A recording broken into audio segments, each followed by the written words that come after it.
sa simpleng pagbabahagi ko po. Kagaya po ng bidyong ito, and nagpapasalamat po talaga ako.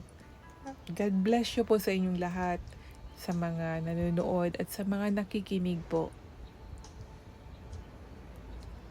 Na sana po someday, lalo na po dun sa mga kaibigan ko, someday magkikita-kita tayo ng totoo, ng personal.